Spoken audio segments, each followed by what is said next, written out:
We Have Concerns is only made possible because of generous donations from our patrons. If you want to be one of those, if you want to help make the show possible and also get extra stuff like bonus episodes, monthly hangouts, other cool stuff, check out our Patreon, patreon.com/wehaveconcerns.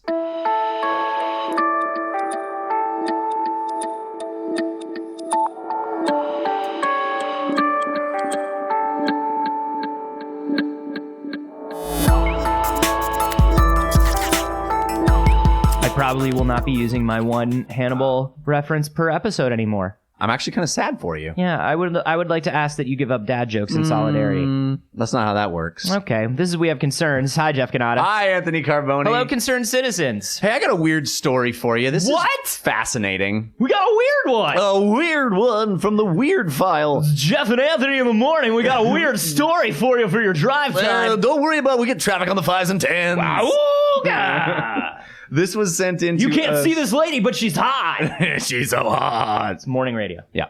By the way, we are open to working morning radio. If there's anybody who wants to give us a job. That sounded like a joke, or at least I hope it didn't sound like a joke. Yeah, that was our audition piece. I hope that you guys were like, on. I know they're joking, but they sound so perfect for morning radio, and I think we should hire them. Let's do it. Call me up. I'll change my name to the douche or the bean or the mad dog. Bean douche dog. Anthony and the mad dog. Pancake. Anthony and pancake. There we go. Pancake and douche bean in the morning. Well, there's always got to be one guy who's got the regular name, and then there's the weirdo. Yeah.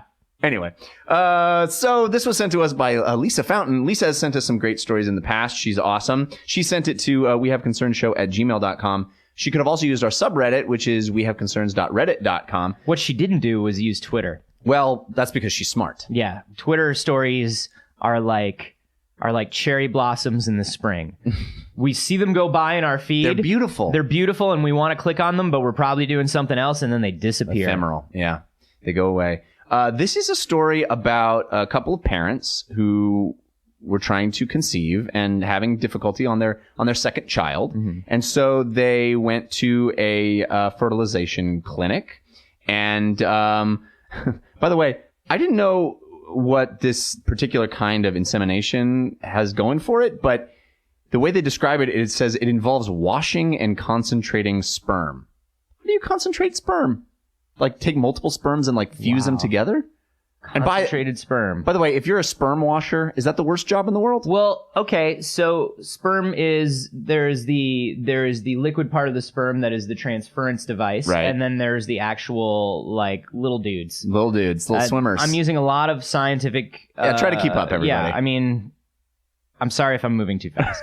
So I would imagine concentration is like washing away that liquid, right? Making sure it's all little dudes, and then putting just enough liquid back in to keep everything moving. Power on the little dudes. Power on, little dudes. Anyway, so they did this, and I want you to know that I've studied this really, really intensely.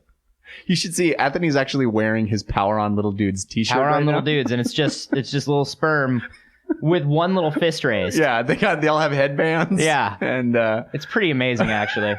Power on, little dudes. This worked. It worked. It worked. They conceived, and they were excited to have their second child, I should say. And 9 months later, the child happened. Born a dog. Nope. It was born a dog. No. One day. Maybe. This interesting thing happened. It turns out the blood type of the child did not match either parent, which they thought was odd. Match the dog.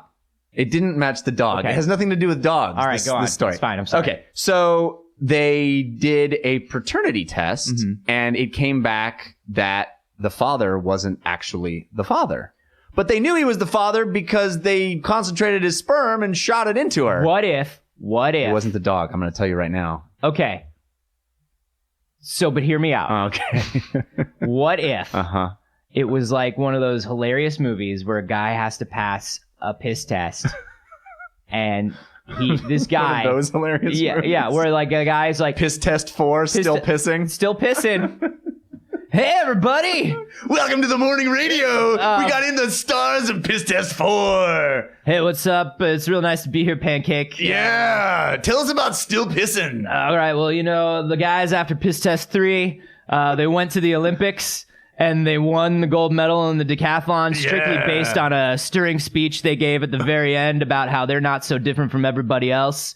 And so now they're kind of like on top of the world, but we find out what happens is Nardog. Nardog's is my favorite character. Thanks, man. Yeah, I'll tell you what, and Johnny is so great to work with, and he really brings the character of Nardog to life. Nardog goes out, gets wasted. Hang on a second. We got a wiener alert. Wiener alert. I'll never hear what happened to Nardog now. That's the problem with morning radio. That's the problem with wiener alerts. But, you know, there's like a hilarious... dude, I've been smoking all the time. You got to take this piss test for me. Put your pee into this bowl for me or something. You know, whatever. Yeah. Hear me out. This father goes to his buddy. He's like, bro, I got to be a dad. And I got no little dudes. You got to help me out. Did you try concentrating them? Help me out, dude. I just need you to get all your little dudes into a cup. And I can pretend they're my little dudes. And then me and my wife can have a second kid. Piss test 4. All right, man. I'm into it. I'll do it because we're such good friends. I will do this for you, but you have to do something for me in return. The Nardog would do anything for you, buddy. All right. You have to win the decathlon for me. Again? What? So they knew this guy was the father. Yeah, so there was no moment where he was like, what the fuck, honey? Why, you know, they knew he was the father, so they were like, why does he fail the paternity test? Did it again, failed it a second time, and then they turned to a different test. Don't do a Hannibal, I'm going to do a dad joke. Oh. Did he study? I don't get it. I don't follow. God damn you. The third test is a more robust test that actually kind of compares family and takes family into account. And it turned out the father was the man's uncle. Turned out that... was the boy's uncle, was the man's brother. It turns out that family is what you make it. Oh. And it turns out that the father was actually the third grade teacher that gave the child's actual father the self-esteem to go out into the world and be himself. And they keep in touch and they write letters and stuff. Also, family is what you make it. Also, he sexually abused that child. Family is what you make it is the subtitle of Piss Test 3. Piss Test 3. So it turns out it's his brother's DNA, right? So it's the uncle. But but here's where the twist happens, Anthony. How is that not the twist? That's almost the twist. This is the real twist. He didn't have a brother. There's no uncle. Whoa! And then they go back through everyone's memories of the uncle, and it turns out it was just the father in a different outfit, acting crazy. With different DNA. No, so wait, he doesn't have... Okay, the child is born. Yeah. The father is the father. We know he's the father. We know it was his sperm. We know he took sperm from the father. But they did a paternity test, and they say, no, it is the father's brother is the actual biological father. And then Rod Serling, Twilight Zone style, the guy goes, but I've never had a brother. I've never had a brother. He doesn't have a brother. Alternate timeline? Was it the dog? It was not the dog. Okay. I keep telling you it's not the dog. All right. Here's the fucked up Twilight Zone answer. The man is a chimera. Like a manticore? He's not part... He's a manticore! No, I should have probably prefaced that. Can the child turn into a manticore? Maybe. Only on full moons. Is it like that segment of Tales from the Dark Side where the artist meets the beautiful model and they get married and she's like, you could never look into where you found me. Right. And he's like, okay, I promise I never will. And they have children and they have a beautiful life. And then he goes to find out where she came from. And it turns out she was a gargoyle. Oh. And the children are also gargoyles. And they tear him apart and fly away, but they're sad that they had to do it. It's kind of like that, except none of that happens. Was it the dog? It's not the dog. All right. So a chimera, for people that don't know, the definition of a chimera is any grotesque monster having disparate parts. So guess what? It was a sphinx. He was a twin in utero. You have to stop using he. You have to use they. No, you have to use it. A proper noun. Are we talking about the baby? Are we talking about the father? Dad. Okay. Dad and uncle. Yeah. Were twins. Okay. In utero, in the womb. All right. Uncle. Yeah. Ceased being a person. He was absorbed. He was absorbed. They were both groups of cells in the womb. Can I tell you something, Jeff? You absorbed someone recently? I wish. I often think, because you hear these. You think stories you were all a the twin? time. You hear these stories all the time where like somebody was a twin, or it started off as a twin, but it got absorbed or something like that, and then like they cut open somebody's shoulder and there's like a weird cell in there that like it's kind of a finger or whatever, something like that. It's a quato. Yeah, something like that. It's a quato is the scientific term for it. In medical science, they call it a quato. Quato. So I've often hoped, and this is a weird hope, that in the womb, like maybe I absorbed it. Maybe I absorbed. You a twin. hope that you just want to have dominated another human being to that point. Like you just hope that happened. Like I somehow have the power of two people, though. You know? Is that how that works? I don't know if it's how it works. But Did you actually absorb the power when you do that? Yeah. Well, clearly this guy did, because he got little swimmers. So, but here's the thing. So how did they know that he absorbed a twin in utero? So check this out. What they did was they took DNA from his cheek in his mouth. And they found a tiny finger. No. Okay. No. Which is how they originally did the paternity test, is you swab the inside of your mouth. Yeah. So they took DNA from that, and then they took DNA from his sperm.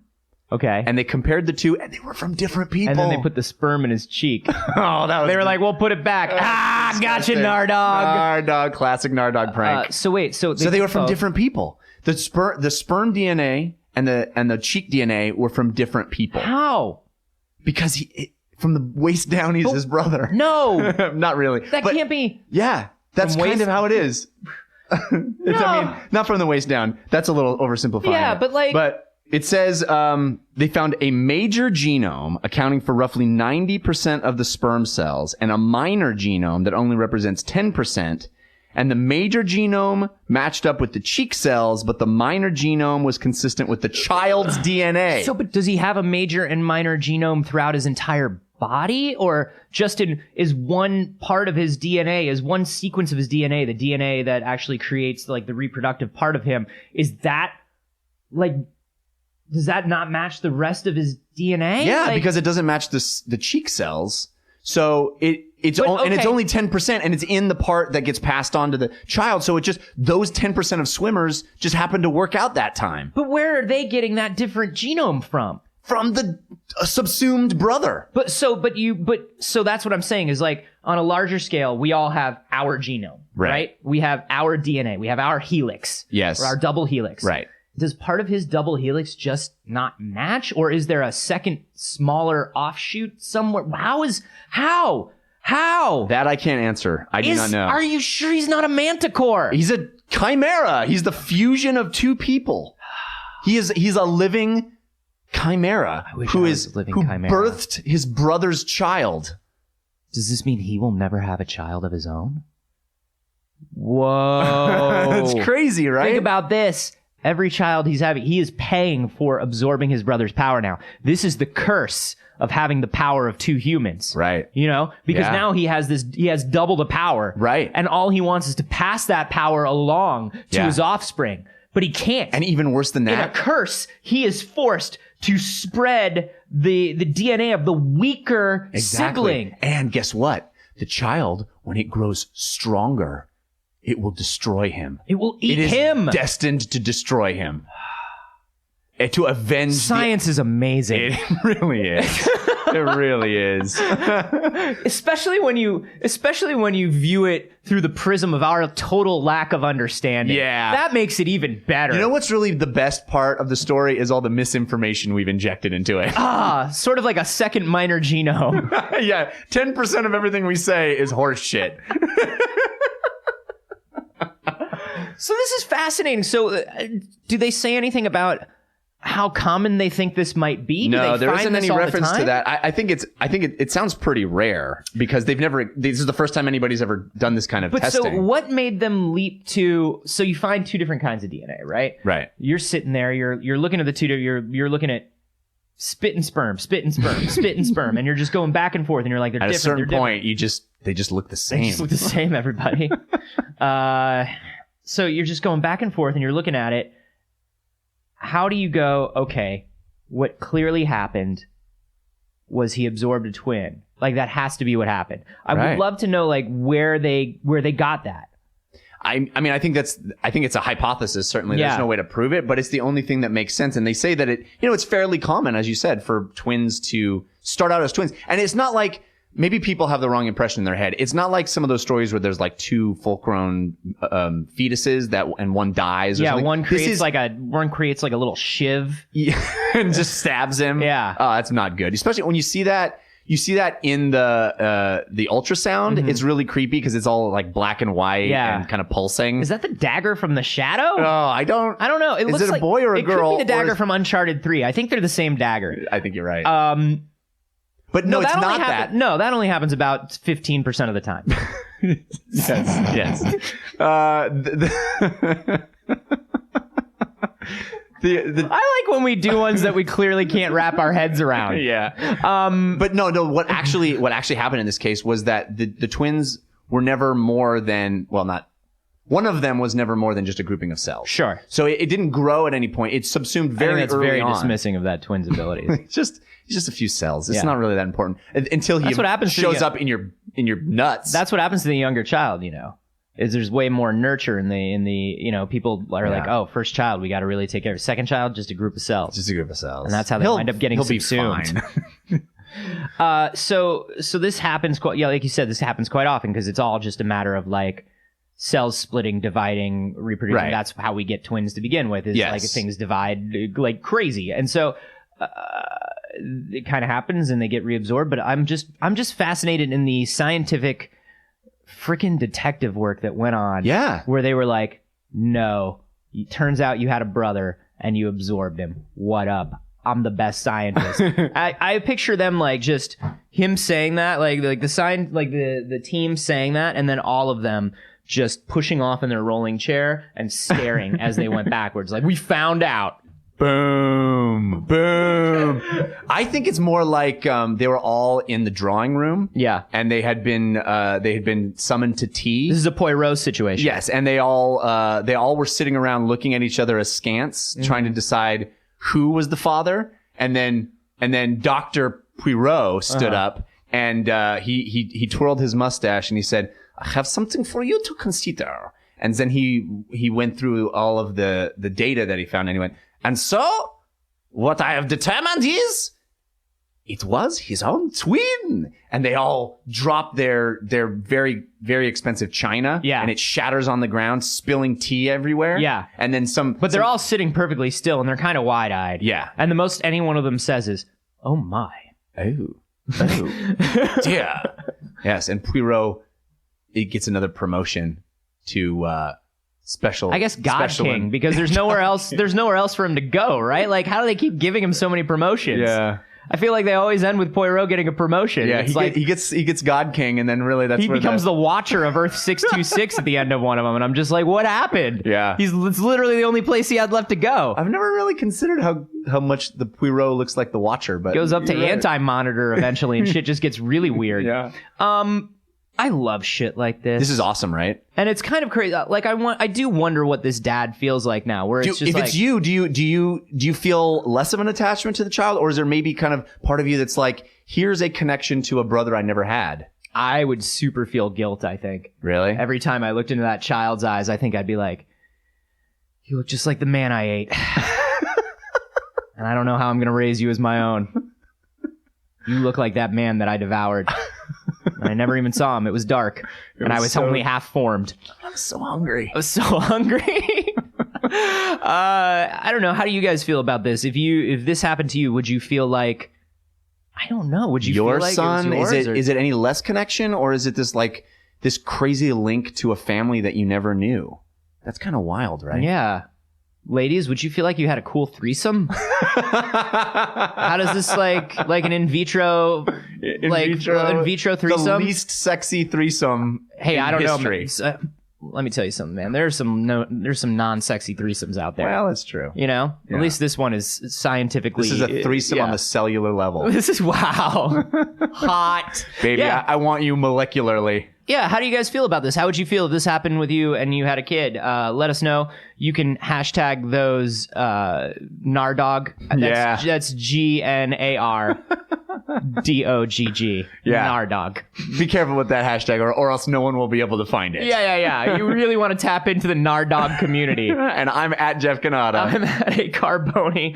And hey, Guys, did you know that we had Adam Sessler on the show last week? Yes, we did in an episode that turned out to be completely untrue. Well, it's fine though, because it was a hilarious episode. It really was a great having episode, Adam but on. I would argue not even as good as his special bonus double-length episode. Yes, which is something that we do every time we have a guest. Patrons get a special episode with that guest. Those are always available to you. They are only available to patrons. They're like 45 minutes long when we go into what is bugging or concerning our guest, and they're always wonderful. Adam's was really, really amazing. I have to say, I think those are my favorite episodes that we do because they get really deep and they get really interesting, and we have the extra time to kind of go deep. Mm-hmm. And Adam's, as you said, was great. Yeah, so you can check that out at patreon.com/wehaveconcerns.